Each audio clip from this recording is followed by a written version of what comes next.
வணக்கம் friends, welcome to சுபீஸ் wonderland. இன்னைக்கு நம்ம பார்க்க போகிற ரெசிபி பனங்கிழங்கு லட்டுங்க.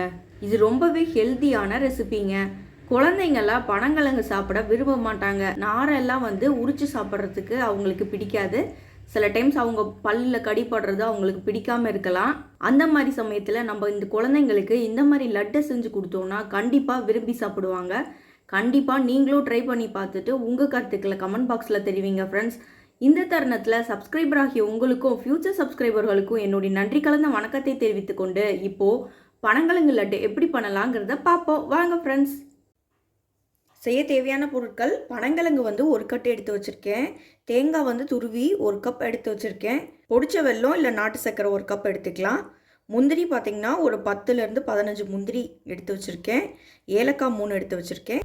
இது கூட நம்ம தேவையான அளவு நெய் முந்திரி தாளிக்கிறதுக்கு எடுத்துக்கலாம். ஃபஸ்ட்டு பனங்கிழங்கோட தோலெல்லாம் ரிமூவ் பண்ணிவிட்டு நான் வேக வச்சு எடுத்துக்க போகிறேன். எல்லா பனங்கிழங்குலையும் தோலை உரிச்சிக்கலாம். தோலை உரிச்சிட்டு வேக வச்சு எடுத்துக்குவோம். குக்கரில் ஒரு 5 விசில் வச்சு எடுத்துகிட்டு வந்துக்கிறேன். இப்போ கிழங்கு எல்லாத்தையும் நல்லா வேக வச்சு எடுத்துகிட்டு வந்தாச்சு. குக்கரில் 5 விசில் வச்சு எடுத்திருக்கேன். உப்பெல்லாம் எதுவும் ஆட் பண்ணலைங்க. நம்ம டைரெக்டாக இந்த கிழங்கு கன்சியூம் பண்ணுற மாதிரி இருந்தோன்னா உப்பு ஆட் பண்ணிக்கலாம். ஆனால் நம்ம கிழங்குல நம்ம லட்டு மாதிரி பிடிக்கிறனால உப்பு எதுவும் ஆட் பண்ணல. உப்பு போடாமல் வேக வச்சு எடுத்துகிட்டு வந்திருக்கேன். இப்போ இந்த கிழங்கை 2ஆக உடச்சி எடுத்துக்குவோம். முடிஞ்ச அளவுக்கு இந்த மாதிரி உடைக்கும் போது நார் வந்துச்சுன்னா அதை எடுத்து ரிமூவ் பண்ணிக்கோங்க. எப்படியும் ரிமூவ் தான் பண்ண போகிறோம் நம்ம அந்த கிழங்குடைய நார்களை. அதே போல் இந்த கிழங்கோட சென்டர் பார்ட்டில் இந்த குச்சி மாதிரி இருக்குங்க.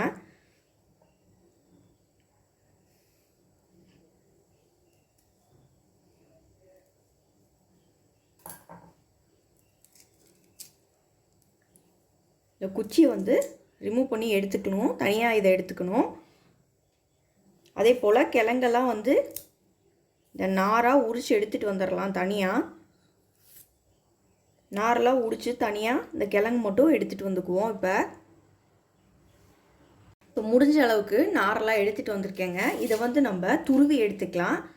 நார் எல்லா நாருமே வந்துடாது. நம்ம துருவ உள்ளேயுமே நார் இருக்குங்க. நல்லா துருவி எடுத்துக்குவோம். குழந்தைங்களாம் நார் இருக்கிறதுனால சாப்பிட பிடிக்காமல் சாப்பிடாமல் இருப்பாங்க. அவங்களுக்குலாம் நம்ம இந்த மாதிரி லட்டு செஞ்சு கொடுத்தோம்னா ரொம்ப ஹெல்தி. கண்டிப்பாக நம்ம இந்த மாதிரி கிழங்குகளெல்லாம் நம்ம உணவில் சேர்த்துக்கணுங்க. ரொம்ப நல்லது. இங்கே பாருங்கள், நாரெல்லாம் சுருண்டு வந்திருக்கு பாருங்கள். இதை தனியாக எடுத்து வச்சிட்றேன். இதே மாதிரி எல்லா கிழங்கையும் நான் துருவி எடுத்துகிட்டு வந்துக்கிறேங்க. இப்போ பாருங்கள், துருவி எடுத்துகிட்டு வந்துட்டேன். நீங்கள் கையில் துருவத்துக்கு சிரமமாக இருக்குதுன்னு நினச்சிங்கன்னா நீங்கள் மிக்சியில் கூட கிழங்கெல்லாம் உடச்சி போட்டு கொஞ்சம் லைட்டாக க்ரஷ் பண்ணி எடுத்துக்கலாம். அப்படி எடுத்தோன்னா கொஞ்சம் நாராக இருக்கும். இதில் பாருங்கள், வெறும் நல்ல பல்ப்பு மட்டும்தான் இருக்குது. அந்த நாரெல்லாம் அவ்வளோவா இல்லை. இந்த மாதிரி துருவி எடுத்தோன்னா நார் இல்லாமல் இருக்கும். சாப்பிடவும் ரொம்ப நல்லாயிருக்கும். இப்போ கொஞ்சமாக எடுத்து டேஸ்ட் பண்ணி பார்த்தீங்கனாலே நார் இல்லாமல் இருக்கிறனால இந்த கிழங்கு ரொம்ப டேஸ்ட்டாக இருக்குது. இப்போயே ரொம்ப டேஸ்ட்டாக இருக்குது. இது கூட நம்ம வெல்லமும் தேங்காயும் சேர்க்கும்போது ரொம்பவே டேஸ்ட்டாக இருக்கும். வாங்க அடுத்து லட்டு எப்படி பண்ணிடலாங்கிறத பார்க்கலாம். இப்போ பேனை ஹீட் பண்ணியிருக்கேன். இதில் நம்ம துருவி வச்சுருந்த தேங்காவை ஆட் பண்ணிக்கலாம். லைட்டாக வறுத்து எடுத்துக்குவோம்.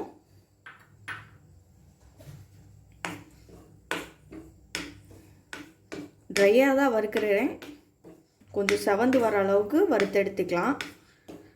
நீங்கள் இந்த பனங்கிழங்கு லட்டு ஸ்டோர் பண்ணி வச்சு சாப்பிட்ணும் அப்படின்னு ஃபீல் பண்ணிங்கன்னா இந்த கிழங்கை நம்ம வேக வச்சதுக்கப்புறமா துருவினோம்ல, துருவி மிக்சியில் கூட நீங்கள் துருவிக்கலாம், இல்லாட்டி கையில் துருவிக்கலாம். துருவி வெயிலில் 1 நாள் ஃபுல்லாக நல்லா காய வச்சுருங்க. அதுக்கப்புறமா நீங்கள் லட்டு பிடிச்சிங்கன்னா உங்களுக்கு 1 வீக் 10 டேஸ் வரைக்கும் நீங்கள் ஸ்டோர் பண்ணி வச்சு சாப்பிட்லாம். நான் இன்றைக்கி இன்ஸ்டண்ட்டாக எடுத்துக்கிற மாதிரி தான் பண்ணுறேன் லட்டை. நீங்கள் ஸ்டோர் பண்ணி வைக்கிற மாதிரி இருந்தால் கண்டிப்பாக வெயிலில் துருவுனதுக்கப்புறமா அந்த கிழங்க வெயிலில் நல்லா ட்ரை பண்ணிவிட்டு 1 டே ஃபுல்லாக ட்ரை பண்ணிவிட்டு அதுக்கப்புறமா லட்டு பிடிச்சி ஸ்டோர் பண்ணி வச்சுக்கலாம். இப்போ வந்து தேங்காவை நல்லா ட்ரை ஆகிற அளவுக்கு வறுத்துட்டேன். இதை நான் ஒரு கிண்ணத்துக்கு ட்ரான்ஸ்ஃபர் பண்ணிக்கிறேன். இப்போ தேங்காய் வறுத்த அதே பேனில் வந்து ஒரு டேபிள் ஸ்பூன் நெய் விட்டுக்கிறேன்.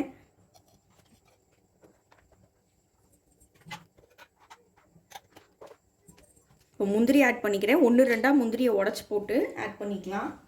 இது கூட ஏலக்காய், தட்டின ஏலக்காயில் இருக்க சீட்ஸை மட்டும் ஆட் பண்ணிக்கிறேன். அது நல்ல ஒரு ஃப்ளேவர் கொடுக்கும்.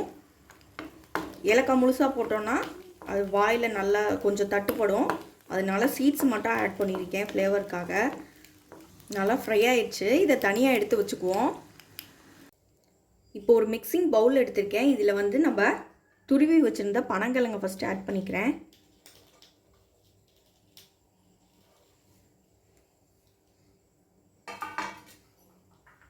இது கூட தேங்காய் துருவல், வறுத்து வச்சுருந்த தேங்காய்,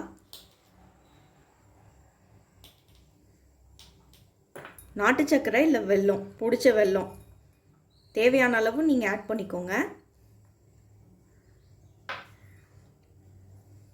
இது நல்லா ஃபஸ்ட்டு கலந்துக்கலாம். இப்போ நம்ம ஃப்ரை பண்ண கேஷ்யூ இது கூட ஆட் பண்ணிக்கலாம். நல்லா மிக்ஸ் பண்ணிக்குவோம்.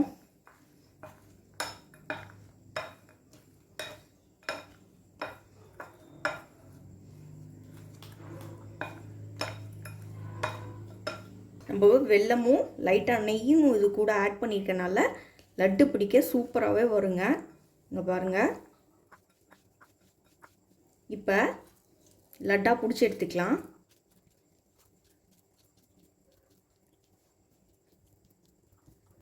இங்கே பாருங்கள், சூப்பரான லட்டாக பிடிச்சி எடுத்தாச்சு.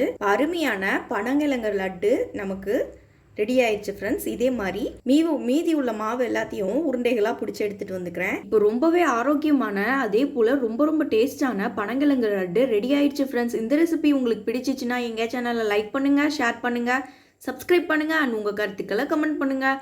மீண்டும் இன்னொரு நல்ல ரெசிபியோட உங்களை மீட் பண்ணுறேன். அதுவரை உங்களிடமிருந்து விடைபெறுவது சுபீஸ் ஒண்டர்லேண்ட். தேங்க்யூ.